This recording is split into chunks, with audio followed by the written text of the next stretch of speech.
What's up, everybody? Welcome to Kinda Funny Games Daily for Tuesday, April 5th, 2022. A Widow Wednesday on a Tuesday. I'm one of your hosts, Greg Miller, alongside the Rogue One at Gary Whitta.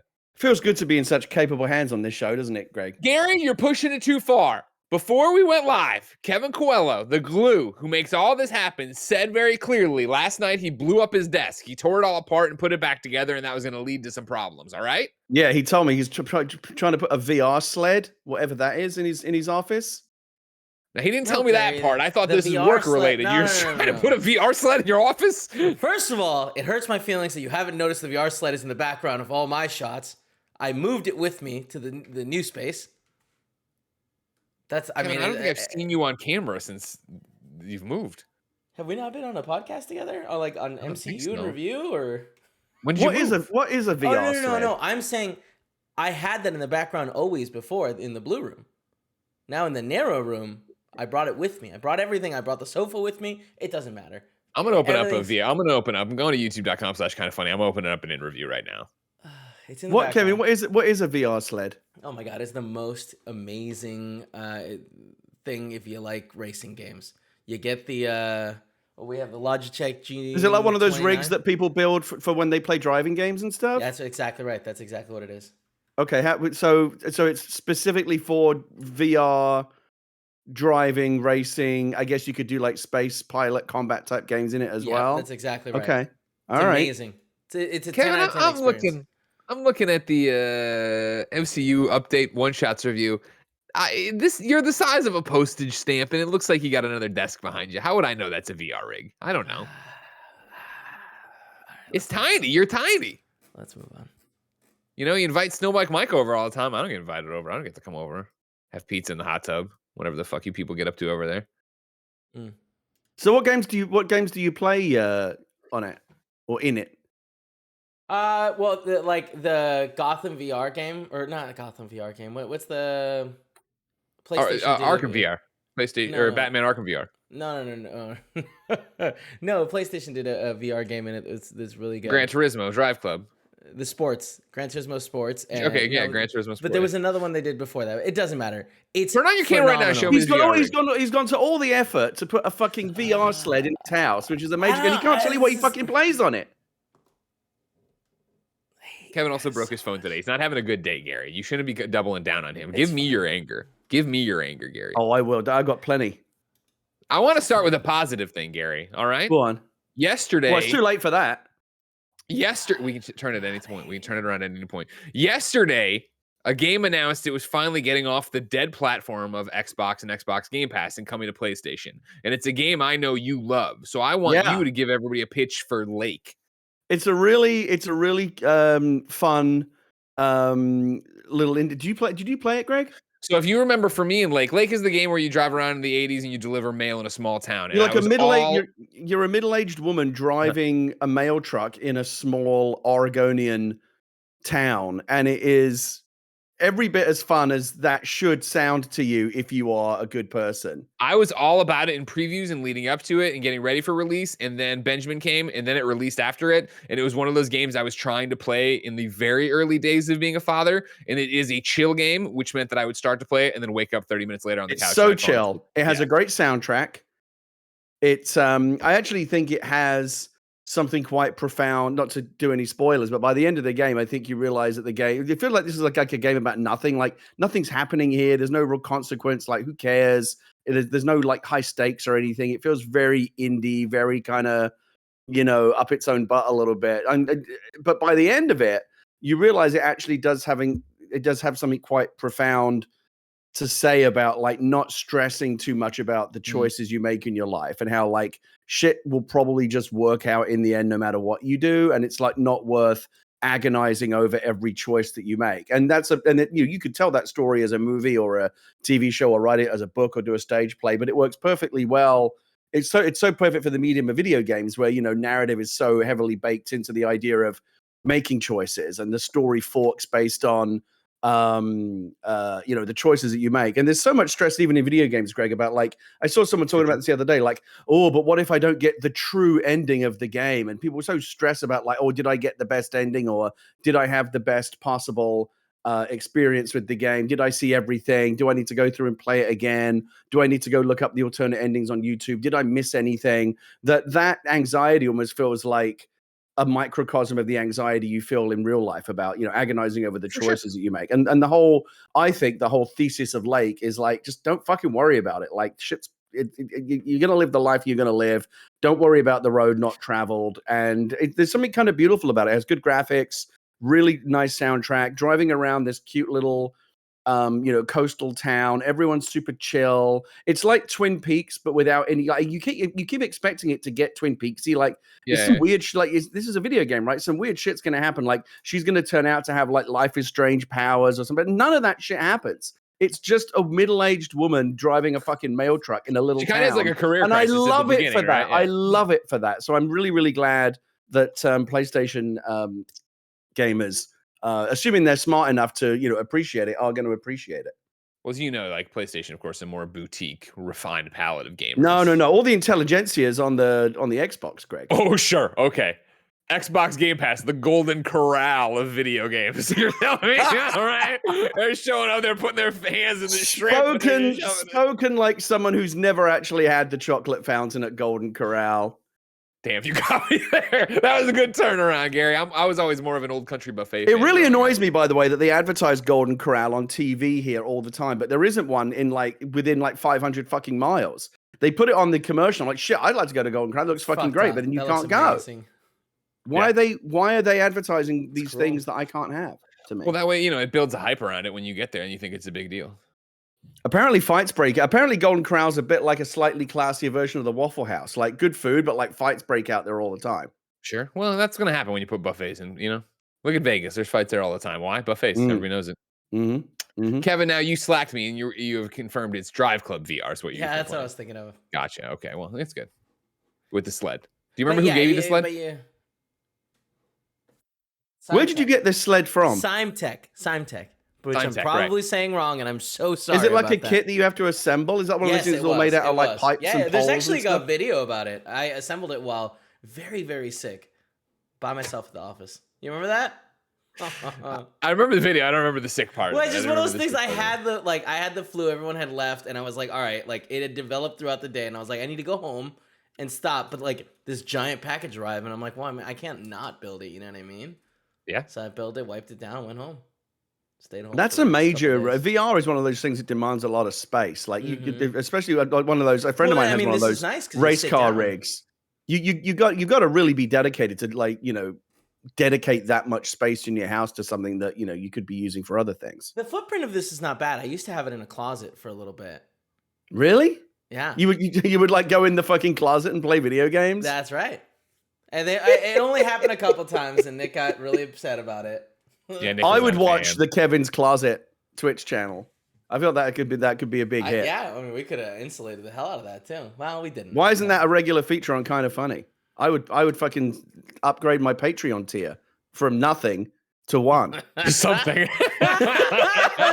From nothing to something. Let's talk, ladies and gentlemen, about the fact that you're going to get a new Tomb Raider game. Unreal Engine 5 is out today, and Life is Strange True Colors is coming to Game Pass. We'll cover all this and more because this is KindaFunny Games Daily. Each and every weekday on a variety of platforms, we run you through the nerdy video game news you need to know about. If you like that, be part of the show at patreon.com/KindaFunnyGames. Over on patreon.com/KindaFunnyGames, you can write in with your questions, comments, concerns, your PSN names, everything else under the daily video game sun. Of course, on patreon.com/KindaFunnyGames, you can get each and every episode of the show ad-free. You can get it with the exclusive post show we do. You could get it and have a great time and support us and get to watch the Gamescast live as we record it like you did yesterday. Be a trog in the chatting it up there. No ads, all that stuff. Get it as you get the post show, blah, blah, blah. It's for all the shows. You know how to do it. However, if you have no bucks to toss our way on patreon.com/KindaFunnyGames, no big deal. Of course, you could support us by watching us record the show live on twitch.tv/KindaFunnyGames, just like King of Zero is, Many-Faced Steph is, and OMJesus are. If you're watching live, you have a special job. Go to KindaFunny.com/you're-wrong. Tell us what we screw up as we screw it up so we can set the record straight for everybody watching later on youtube.com/KindaFunnyGames, Rooster Teeth, and podcast services around the globe. If that wasn't enough for you, remember we are Epic creators, so use the Epic creator code KindaFunny on the Epic Game Store or wherever you play Fortnite, Rocket League, or Fall Guys. Housekeeping for you. It has happened, ladies and gentlemen. We have more merch, brand new merch on kindafunny.com/store. On top of that, we have a trailer for it, I've been told, a commercial for it. Kevin, are you prepared to run it? Mm-hmm. Wait, Let's what? watch There's a it. trailer. Okay, I'll watch that. Oh, Lord. Oh, he's still on his A game. Fuck me. Poor Give Kevin. me 1 second. Sorry, the camera thing. God damn it. I literally tested things yesterday. I hear you. And then you tore it all up. I everything's understand. No, no, no. After I tore it all up, I was like, okay, I'm going to configure everything so it's set correctly and everything was working. And then this morning, I turn it on and it's just not in the right Kevin, order. this is what I'm always talking about with Don't computers, and it understand why. applies You're doing to great, PC Kev. gaming. It just doesn't work. Am I, Gary? Because you keep talking all this shit, even though I asked you before we Fucking started not to talk bang all up. this shit. Bang up, Gary, job. Remember? You What? used to Gary. say... Yes. There's a safe word called pickles, and we are instituting it. Stop making fun of Kevin. You can make fun of me. Pickles is the safe word? Yeah, that's what we use for Okay. safe words. Yeah. All right, here we go. What do me and Jen use? I'll never tell. You want to know karate? Oh, My name is shit. Nick Scarpino. Growing up in Riverside, California, if there was a new martial art, I knew about it. Now, I know all the martial arts, every last one of them, and you can too.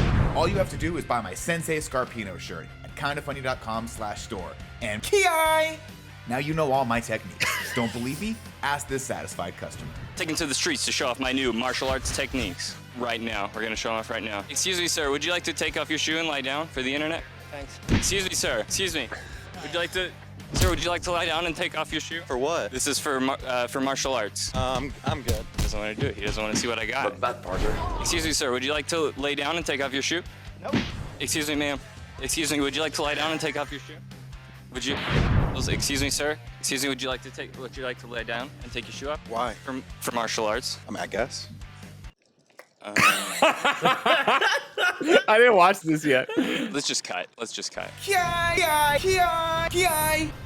Buy it. Or else. That's a good looking shirt. Now, Ki! Oh, fuck. Is he wearing like Chuck Norris fighting jeans there or something? That's amazing. he's just wearing his jeans, I think, Gary. Yeah, he's just wearing his jeans. Chuck The Norris, problem I have with it- when I used to read, I can't remember what magazines I used to read back in the day, but you used to get these advertisements for Chuck Norris branded fighting jeans, and they were like really stretchy in the crotch, so you could do like super high kicks without. Sure. Yeah, and I should have ordered them. I never did. Why would you need fight jeans? I mean, I understand you. Maybe if you wear the fight jeans out, are you anticipating you're going to get in a fight that night? You think? Well, you know what they say, Greg. It's better to have it and not need it than need it. But and it's not one of have those it. things. I feel like if I committed to fight jeans, I would wear fight jeans all the time because God, you know what would happen. I mean, I'd do you be on think a- just I'd be 'cause on you're a flight- wearing- I'd be on a flight and that would be the one the terrorists take over, and then I'd be like, oh shit, I'm wearing. You my think normal you jeans. think you're more likely? You think, shit, I'm wearing the jeans. I might as well get into a fight. You know, we're off track here. The two things I think about when I look at this video, everybody, is this. Number one, I don't understand how Matt Batson got the shirt before I did. I understand he edited the video, so he needed it there. But if the Yeah, who shirts was are that guy? Huh? Who was that guy that was Well, Matt doing Batson, the? he's from the Kind of Funny community. He's an amazing editor. He's one of those Okay. kids you look at and you're like, oh, one day you're going to end up working here. But how did he get a shirt before? Like, he has the shirt and Nick had the shirt, right? So, like, why don't I have a shirt yet to wear? I'm on like 900. I'm wearing a Ghostbusters shirt. Where's my shirt? And then number two, Kevin, this is for you as legal in HR. Do you know, did Matt Batson get releases for those people in that video, you think? And if not, if we got sued. No, he definitely did. He definitely did. Nope. Yep. 100%. But let's say he did it. If he got sued, no, is it? we don't have to. There's no hypotheticals. He did. I have them here.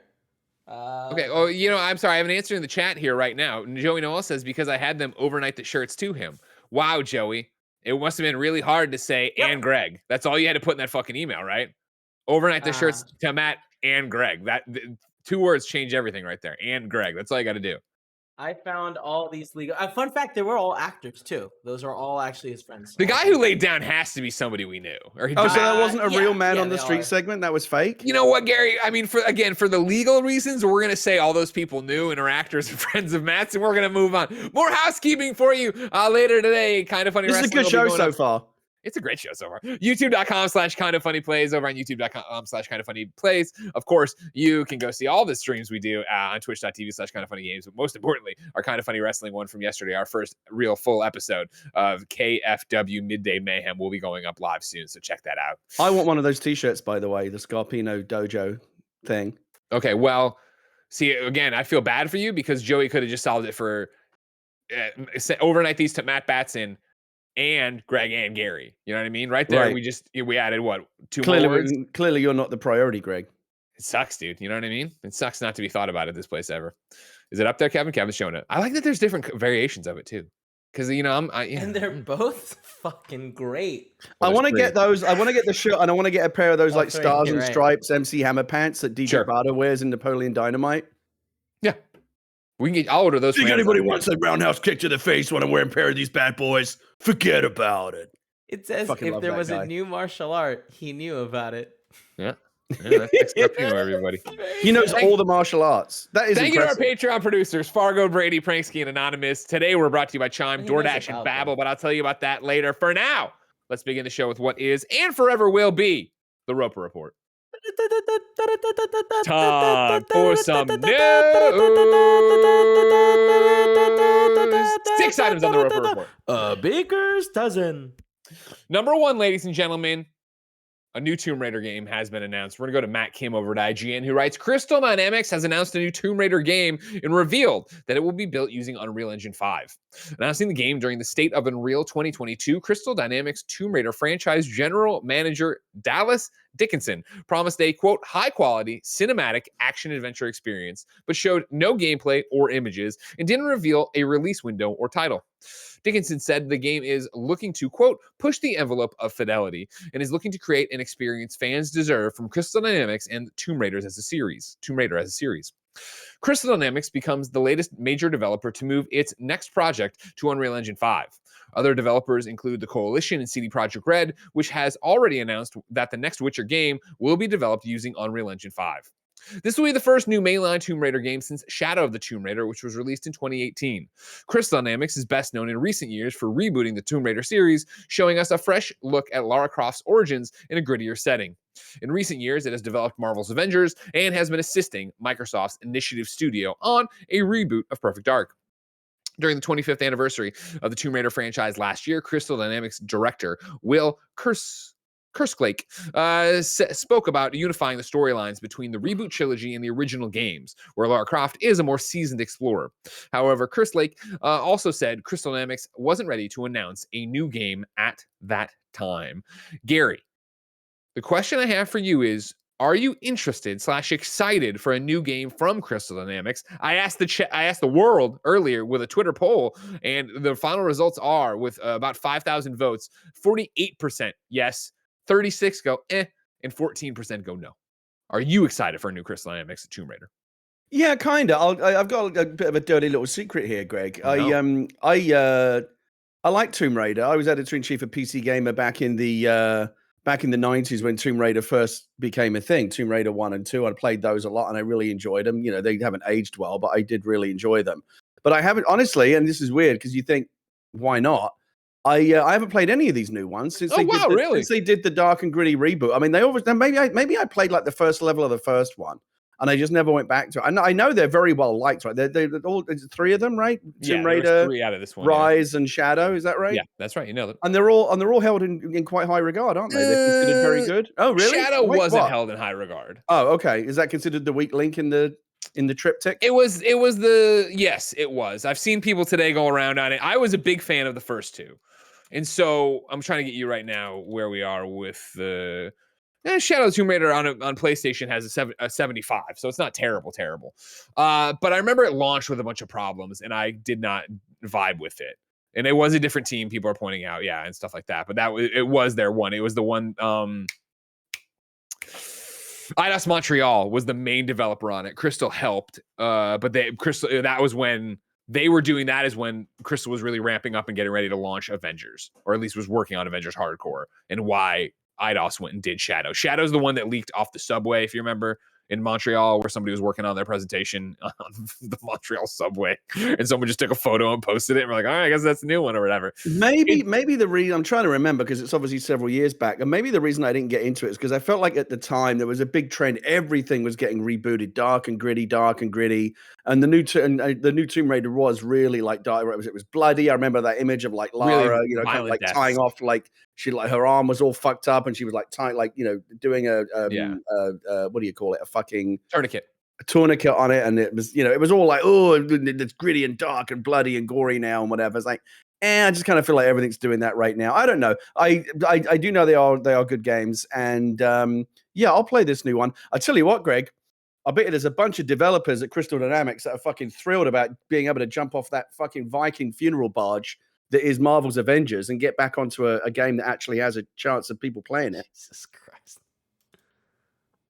I told you to make fun of me and not Kevin, so I have no one to blame but myself. No, I mean, you're right. You're 100% right. I'm sure based on the Avengers reaction, many people were like, God damn it, I came to Crystal Dynamics to make awesome single-player games. Can we do that? Of course, remember, Crystal is also helping out with the one and only Perfect Dark, helping get that one up and running and doing that thing. We don't know the extent of that. And yeah, they are also working on Marvel's Avengers, which of course would lead you to say, hey, I bet these guys are staffing up, and guess what? They are today, as we were going live pretty much, or yeah, I saw this, yeah, as we were going live.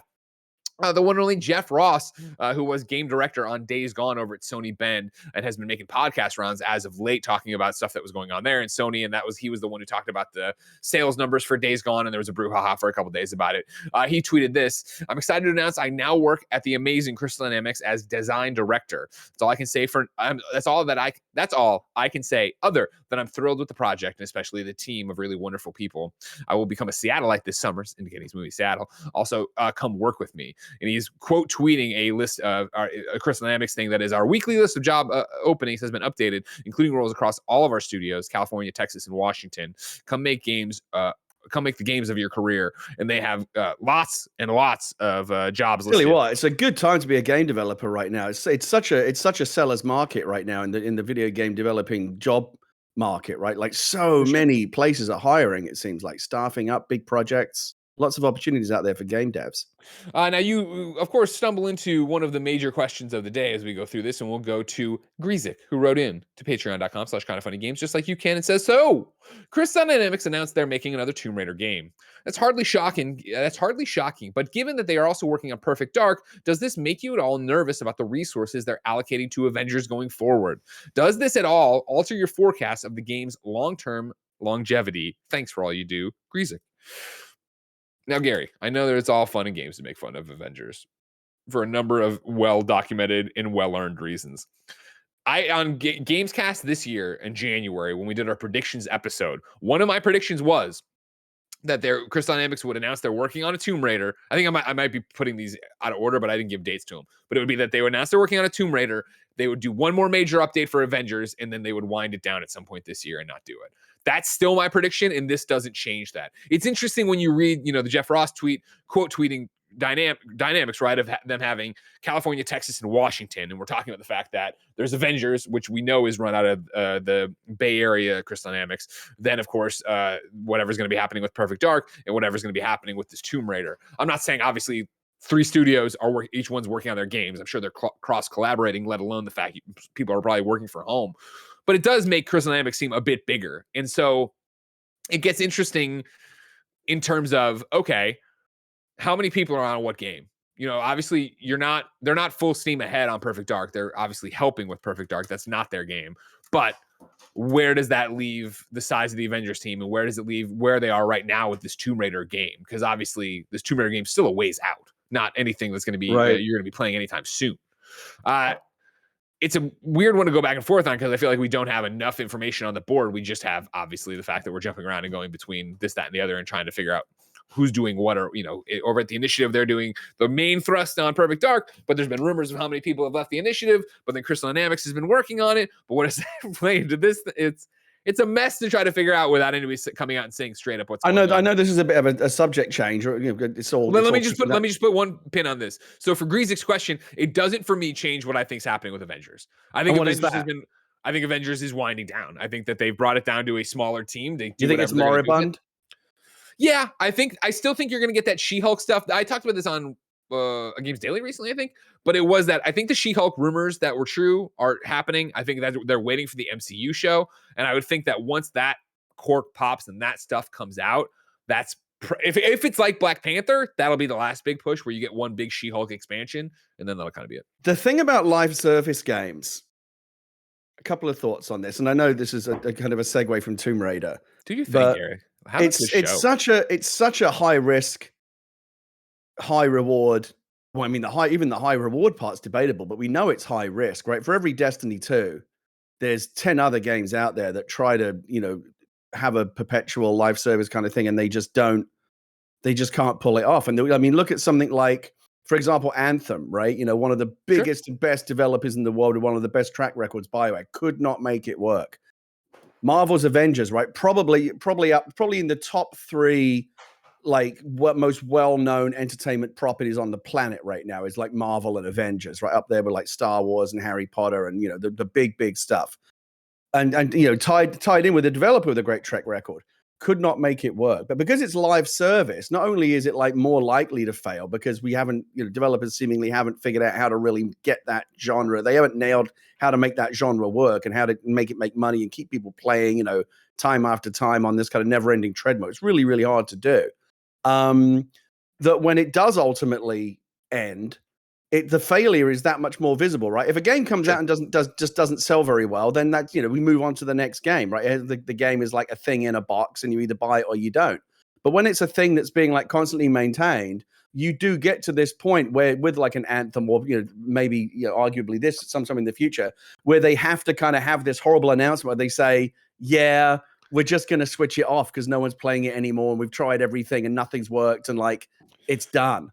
And with something as high profile as Avengers, that's a really, really like visible, high profile, just horrible situation to be in. For the record, I don't think it'll be a switch off thing. I think it'll be that like the usual like development has ceased. There will be no more updates for Avengers. You know what I mean? Like, and that alone just feels like it's like you have to kind of admit, yeah, we could not make this work. Oh, 100%. Yeah, 100%. And it's as a member of the Avengers community, right? And as somebody who honestly hasn't played Avengers since Spider-Man released, and part of that's, having Benjamin, of course, but then the other part of it is just the fact that like, what would bring me back to play Avengers on a regular basis? When you say Avengers community, the immediate picture that goes into my head is like Captain America and those guys sitting around in that fucking support group after the snap 5 years later. Dude, if you go to r/play Avengers on Reddit, it is very much like that, except there's a lot more anger. There's a lot more anger. And again, I talked about this on GameSpot last week, so I won't beat a dead horse. There has been communication from over there, Brian Wagner, right, talking about the fact of like, hey, we are doing stuff and we're waiting, and it's about announcements and it's about marketing and it's this, that, and the other. Like, I feel for them. I think they're kind of at the mercy of Marvel's, and I think that Marvel's, MCU, Disney Plus, that whole thing, they're at the mercy of that. So I do think that I could be. There is a sliver of hope that it could see, and this is a sliver of hope for me and people who actually care about Avengers, which I know is not a lot of people. But there's a sliver of hope that I've heard.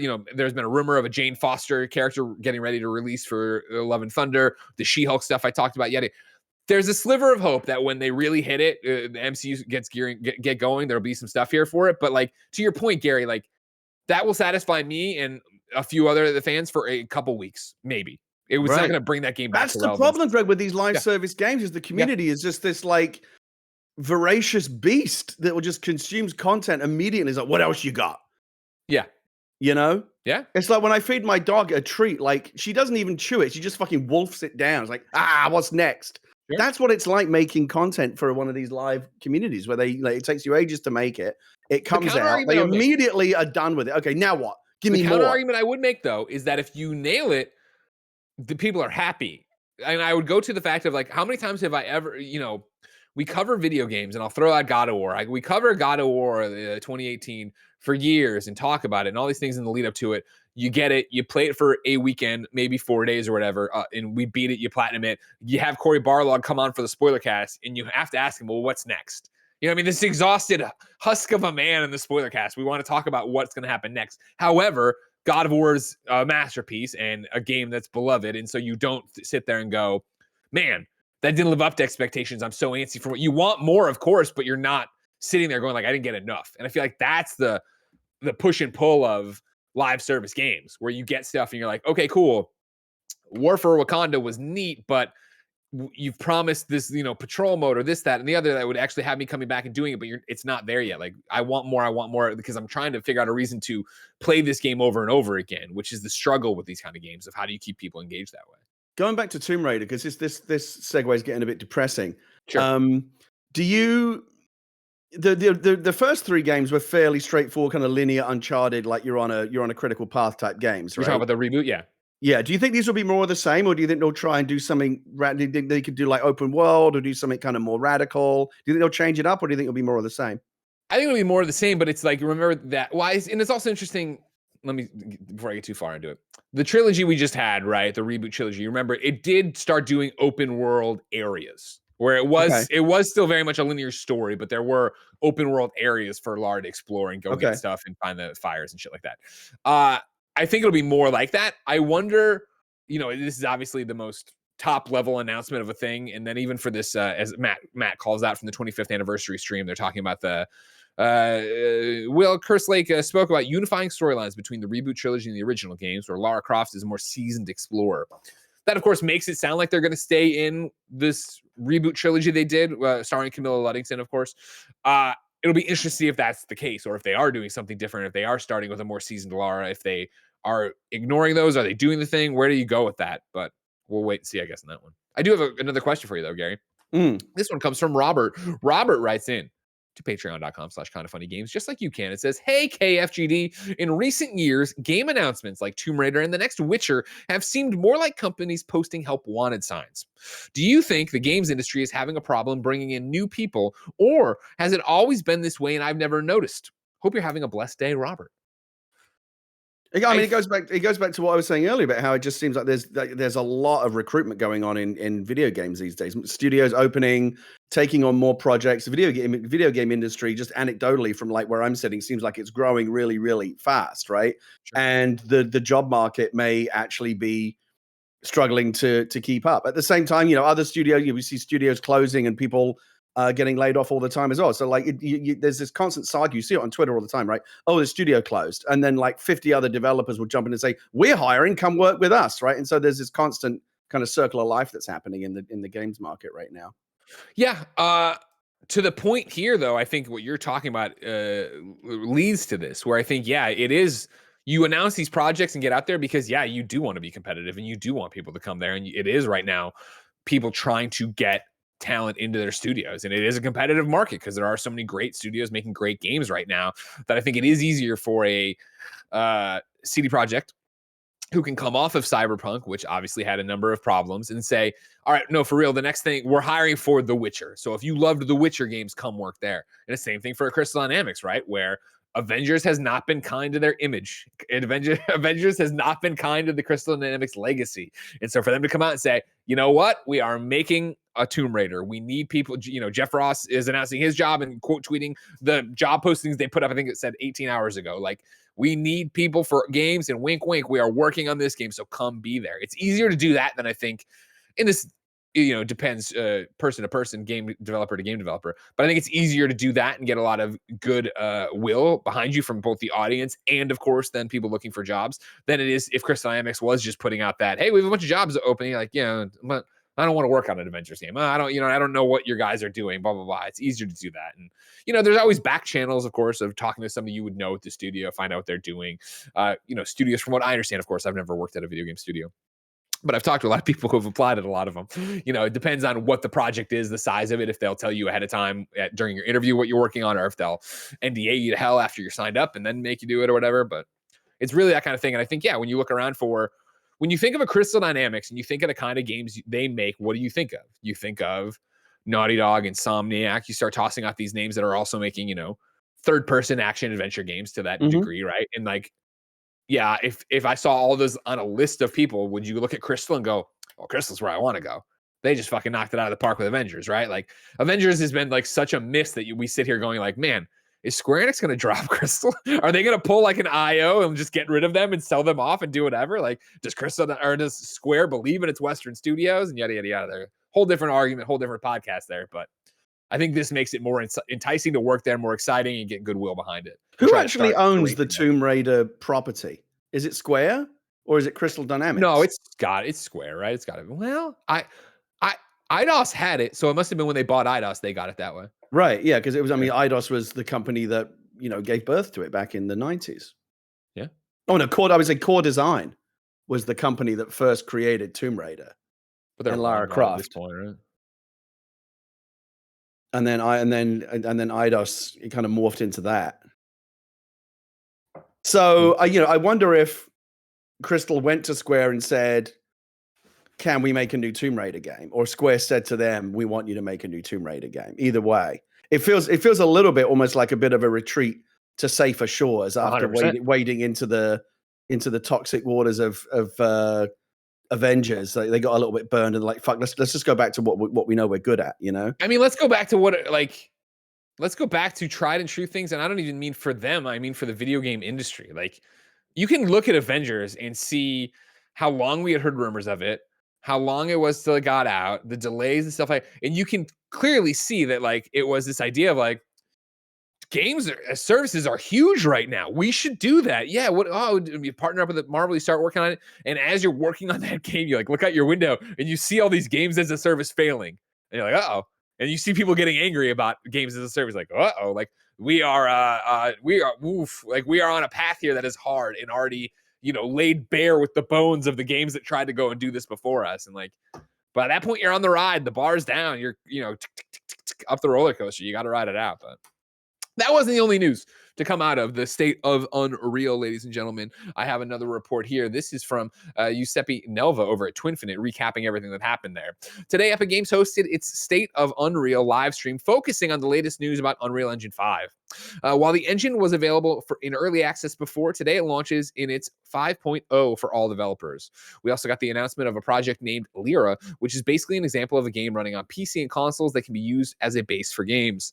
The live stream then showcased a massive library of photogrammetry assets that can be used for free by developers in any industry. We also heard from the developers at the Coalition, who provided a look at their work done with the Unreal Engine 5.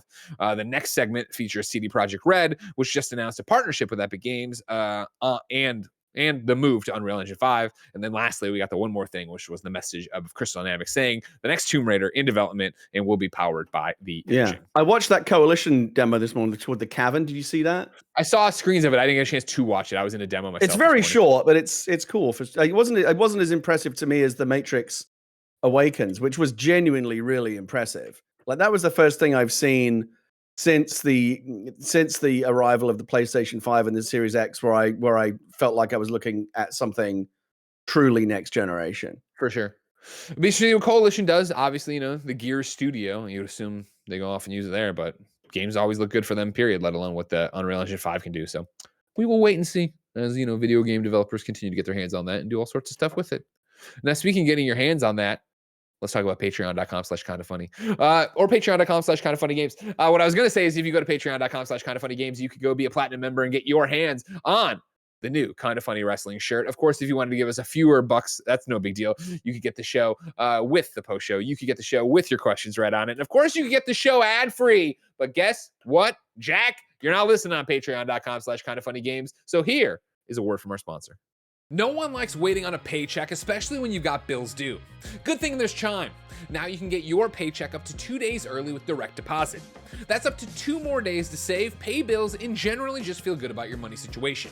But Chime is more than just getting paid early. It's also an award-winning mobile app, checking account, debit card, and optional savings account.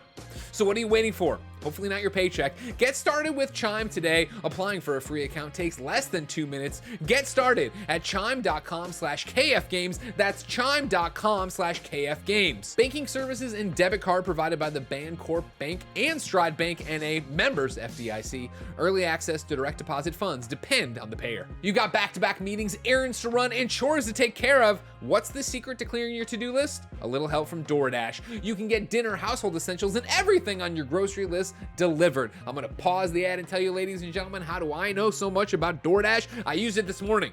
I woke up, I had to get the house ready. I had this guy coming to work on the garage. I had the nanny coming over. We had no clean bottles. I cleaned the bottles and everything. And I was like, I'm hungry and I need coffee and I don't have time to make either. I DoorDashed Jen and I some breakfast today and it was great. When I was sick last week, I DoorDashed Gatorade because I wasn't about to go out. DoorDash is great. Back to what they wrote. Ordering is easy and your items will be left safely outside your door when you choose contactless delivery drop-off. For a limited time, our listeners can get 25% off and 0 delivery fees on their first order of $15 or more when you download the DoorDash app and enter the code KindaFunny. That's 25% off up to a $10 value and 0 delivery fees on your first order when you download the DoorDash app in the App Store and enter the code KindaFunny. Don't forget, that's code KindaFunny for 25% off your first order with DoorDash, subject to change, terms apply. For most of us, learning a second language in high school or college wasn't exactly a high point in our academic careers. I took 3 years of French, and guess what? It didn't stick. Now, thanks to Babbel, the language learning app that's sold more than 10 million subscriptions, there's an addictively easy and fun way to learn a new language. Whether you'll be traveling abroad, connecting in a deeper way with family, or just have some free time, Babbel teaches you bite-sized language lessons that you'll actually want to use in the real world. Je parle un peu français, and I was talking to Jen's mom here and there about little things. Mon chapeau, you know what it's about. Other language learning apps use AI for their lesson plans, but Babbel lessons were created by over 100 language experts. With Babbel, you can choose from 14 different languages, including Spanish, French, Italian, and German. Plus, Babbel's speech recognition technology helps you improve your pronunciation and accent. I could use that for English. Start your new language learning journey today with Babbel. Right now, you can save up to 60% off your subscription when you go to babbel.com/kindafunny. That's babbel.com/kindafunny for up to 60% off your subscription. Babbel. Language for life. Number 3 on the Roper Report on this Widow Wednesday on a Tuesday. When are you getting your Steam Deck, ladies and gentlemen? This is Taylor Lyles over at IGN.com. If you are impatiently waiting to order a Steam Deck, I have some good news. Valve has announced that it's ramping up shipments on its portable gaming PC and has clarified when you can expect to finalize your order for the product. In a recent tweet, the official Steam Deck account confirmed that it was ramping up the handheld shipments. Valve also noted that it will be sending out more order availability emails every week. Some weeks it will send 2 emails instead of 1 email that Valve has sent out every Monday for roughly the last month. Valve also confirmed that it has updated the Steam Deck product page. It specifies when you can anticipate finalizing your order if you put down a $5 deposit. Looking at the Steam Deck product page, each unit shows the expected quarter you will be available to finalize your purchase. In parentheses now, it notes the earliest month you can expect to receive an email. As shown in the screenshot below, those with Steam Deck reservations after Q3 will be able to order their Steam Deck as early as October 2022. Gary, are you registered to get a Steam Deck? I'm literally logging into steampower.com right now. I am to logged in see myself. what my status is. Hold on. I have for forever it has said Q2 2022. As of today, it says Q2, then parentheses April, June. So any day now, I can get my email to give them a whole bunch of money. Where do I go to find it? Do I go store and purchase history? Where do I go to find No. Just Google Steam Deck and it'll take you to store.steampower.com/Steam Deck. And you click on that. Steampower.com/Steam Deck? Okay. Yeah. It's basically like if you were trying to buy right now. Okay, Steam Deck. Okay, wish list. Where the fuck is it? Just scroll down to choose your Steam Deck. Have you seen this? Oh, yeah. Okay. Oh, yeah. Okay. So I went in on the at the top end, the 512 gigabyte version. Sure. Me too, by the way. I reserved that on Friday, July 16th, 2021. Me too. And my expected order availability is Q2, April to June 2022. Right there. Is We're what right it there. says. You're in the same window as me? Yeah, exactly. Yeah. That's exciting. I don't even know if I want it. Oh, here we go. You can't back off now. We talked about this before. Patrick Klepek did a review of it, and he basically hit on the 3 things that I was most concerned about. It's too big and bulky, battery life is poor, and it has a very noisy fan. I think it's a brilliant thing. I think that there should be Steam Decks in the world. I think it's going to be a great thing for a lot of people. I think it is 1 or 2 hardware revisions away from being the version that I want. Sure, that's fair. That's fair. I can understand that. I want it to be a little bit thinner, a little closer to a Nintendo Switch in terms of the form factor, of course, and better battery life. I think it's if it was, and I know this is too much to ask right now, but if it were basically the same form factor as a Nintendo Switch, oh my god, I'd be checking my pre-order page every day. As it is, I think it's almost comically large. I think that and the PlayStation 5 right now hold the joint records for being the most comically large consoles that are out there. With the PlayStation 5, it doesn't matter so much. So you stick it in your TV cabinet or whatever and forget about it. But for a handheld, size and weight matters. And I think right now it's just too big, for me at least. I got you. I understand you. I know that I'm buying something I will only use on rare occasions, but I need it. The thing is, I'm not a big handheld gamer to begin with. Like, I love my Switch, but it's docked 99% of the time. It's happened so much. I went on that trip to go play Evil Dead, which I'm still embargoed on actually talking about, other than to tell you I played Evil Dead and hung out with Bruce Campbell. And it was one of those things. And Borderlands, we had code for Borderlands, and it was just like, oh man, I think there's a couple hurdles to jump there, obviously, but I was like, man, when we get to the point where I get PC codes, I get Steam codes ahead of time, and I'm able to play those games on there and have it rather than like right now on my Switch, I have Triangle Strategy sitting there.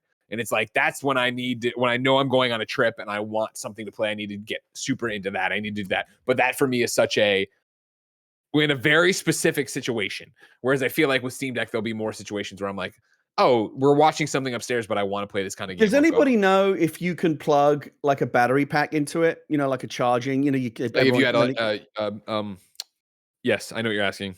If you had an external battery pack, when you like carry a thing around on a trip to charge your phone or whatever, could you get like a chunky one of those? Because I'm thinking, like, let's say I'm on a 6-hour flight. From what I am able to understand, especially if you're running like a performance intensive game, you're not gonna. The battery's gonna shit the bed right before you've got as much use out of it on a long flight or train journey or car ride or whatever than you want. But if you can plug a battery pack into it, maybe you'll get a bit more life out of it. But that's the biggest problem. IGN.com, a site we've heard about before. This is Robert Anderson with the article "Best Power Banks for Steam Deck in 2022." Okay, yeah, because I feel like your deck on the go, you'll absolutely need some extra juice. I would absolutely want to get one of those and get like the biggest, beefiest one possible, because otherwise, I have terrible battery anxiety about these sort of things. Yeah, like checking the battery every 5 minutes. Oh my god, it's gone down another 4%. Like I'm like, you're not going to fucking play 5-6 hours of Elden Ring or whatever on that thing. You're just not. It's the technology's not there yet. It's a brilliant idea that is waiting for the technology to catch up to it. Yeah, I'm reading from the article here. Using the Steam Deck on the go can zap the power tremendously quickly. So coming ready with an impressive power bank is an absolute must. For instance, when playing most games at 60 frames per second, you're likely looking at 4 hours of battery life at most. During our review, we even found games like God of War would tap out in under 2 hours as well. Yeah. And then here are the absolute best power banks here for you. So yeah, you can use power banks. You're all set. By the time you start adding a battery to it, you start to worry if they'll even let you fucking take it on as a carry-on. Although, you've got to check that. Would it even go through the fucking X-ray machine by the time you put a battery pack on it?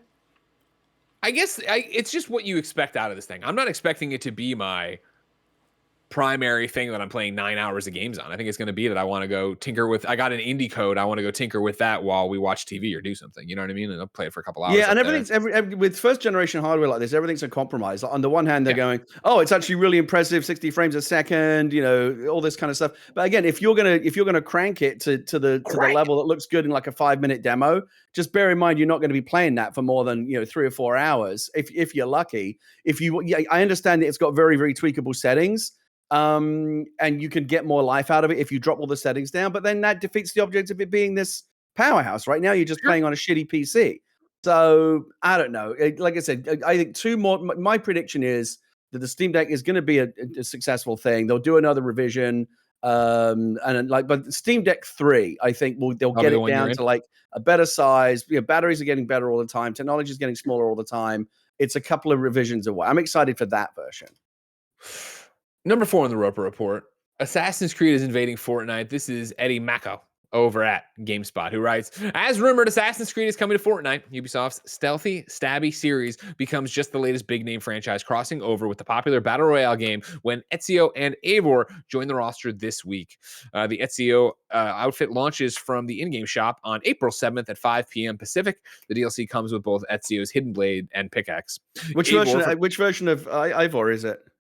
I believe it's female from what I saw, but let's read. Eivor from Assassin's Creed Valhalla also comes to Fortnite at that time. Her outfit has a cloaked alternate style, as well as a back bling in the form of Eivor's shield featuring the Raven Clan logo. The bundle also includes Eivor's Raven pickaxe. Additionally, the wolf-kissed longboat glider is coming to Fortnite store as part of the Assassin's Creed collaboration. Okay. Kevin, you gonna get these? I don't know. Maybe. If it was Cassandra in a heartbeat. If it was Cassandra in a heartbeat, here's my money. Easy. Ezio I really like though. I like Eivor too enough. Like I played I played another whatever it was 40 hours of Valhalla over paternity leave. Yeah. Like I like her. I'm just not like I don't need to go buy her in Fortnite. Yeah. Who do you think is the best protagonist in the Assassin's Creed series? Who's your favorite? I mean, for me, it's Cassandra, hands down, period. But I understand why people love Ezio. I like Cassandra. Ezio was great. I'm not trying to take away from Ezio. I'm not trying to start shit. It's just that Cassandra is better. What was the guy, Cassandra? Oh, fuck, what was his name? Alexios, that's right, yeah. That was mine. Yeah. Man. Yeah, nobody ever mentions him, Kevin. Get on board with I don't know what Cassandra, else to do. That's who I played with. I wonder Well, what the split. I wonder what the lie. split was between people who played as Alexios and people who played as Cassandra. Nobody will ever know. Ubisoft never talk about it. Number 5 on the Roper Report. Lost Ark has a roadmap. Ryan Dinsdale at IGN has the report. A ton of content is being added to Lost Ark over the next 2 months, including a new continent, classes, and raids. Amazon Games didn't give specific release dates in its April and May roadmap, but broke the content down by each month, revealing that a new continent, South Vern, and a new martial artist class are coming this month. Go buy the new martial arts shirt. KindaFunny.com/store. We timed it out on purpose like that. Of course, if you are into Lost Ark, you can go read about all these different things. The Destroyer, the Galavia, the Trial Guardian raids. They're all out there. Kevin, is this going to bring you back to Lost Ark at all? No. Damn. You were so hot on it for a second. That was like the biggest thing for like 5 minutes, right? And then I mean, I imagine there's still a lot of people playing it, but like it was in, you know, the little zeitgeist window where it's like the thing that everyone's like obsessed with for, you know, this is the game of the moment. It was there for like 5 minutes, and then everyone's going to move on. It had that end of week. It came out on whatever, like a Tuesday, and that week people still cared about it, and then it was over. Yeah. But hey, go get them.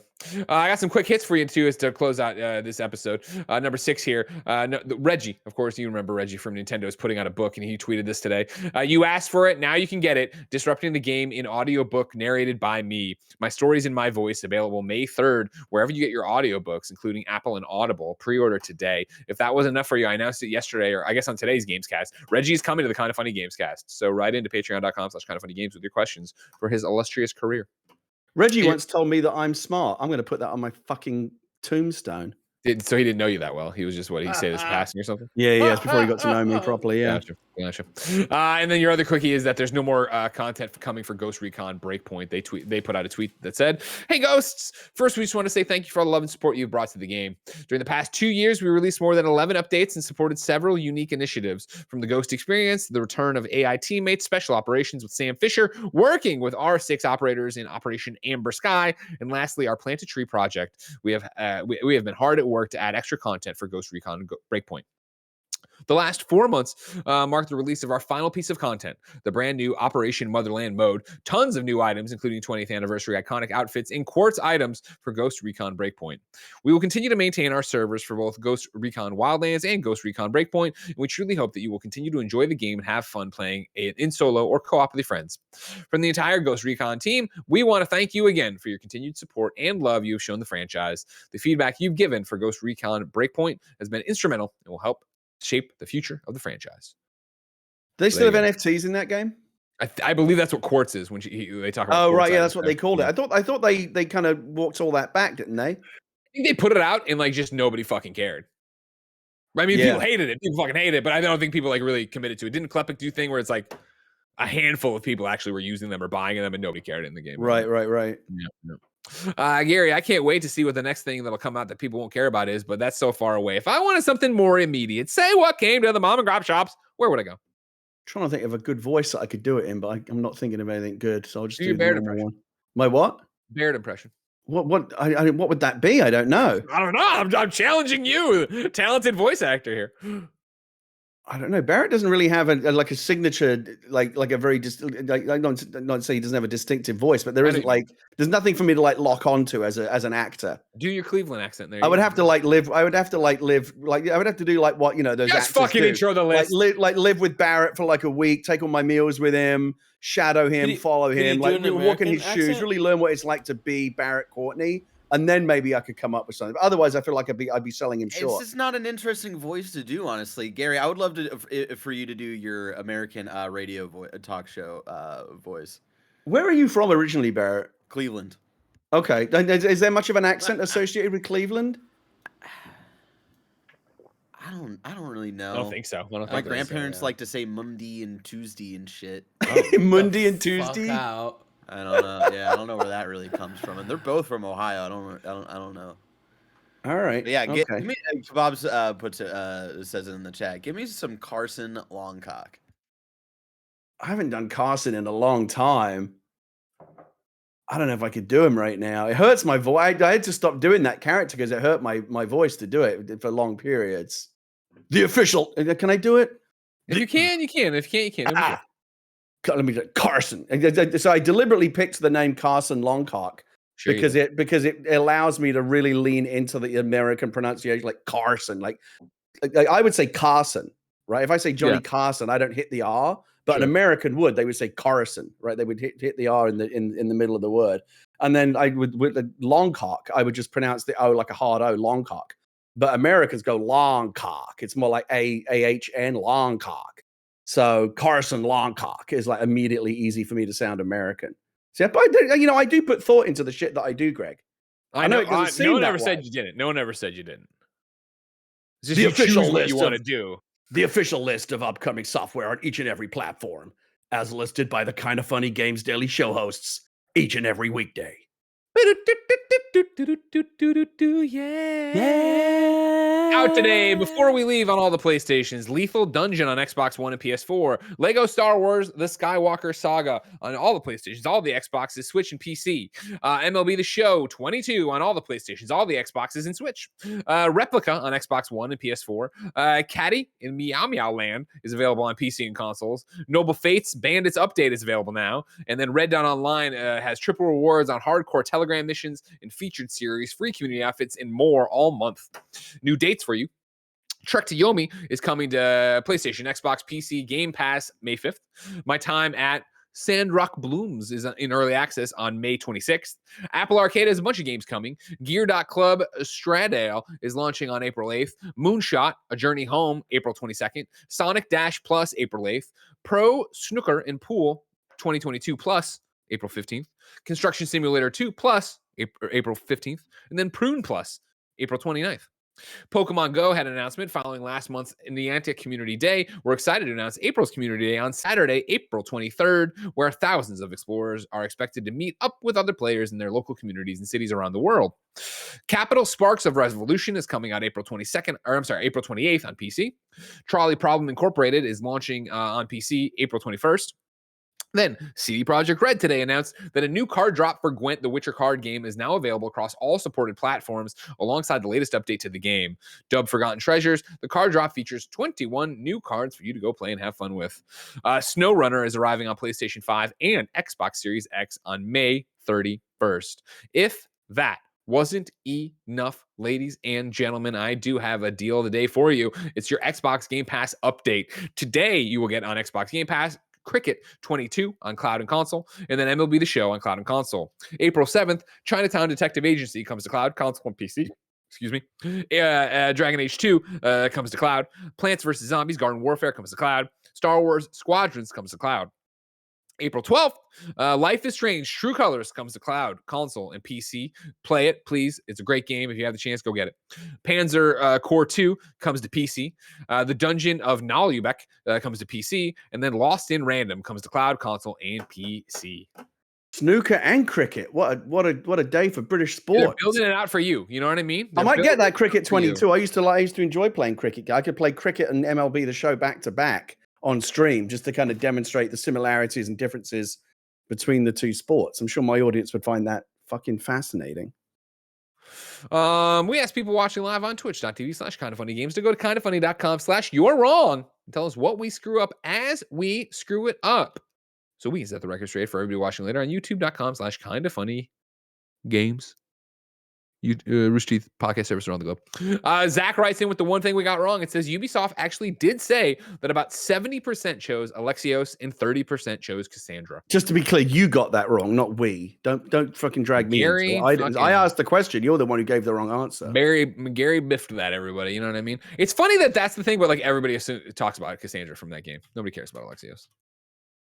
Yeah, Leah did her playthrough as Cassandra. I liked her. She was a cool character. She's definitely the one we've all decided is canon. And that's why when you did the crossover mission in Valhalla, it was only female Cassandra, right? It wasn't even Alexios. So even who'd they put on the box though? It was Alexios, wasn't it?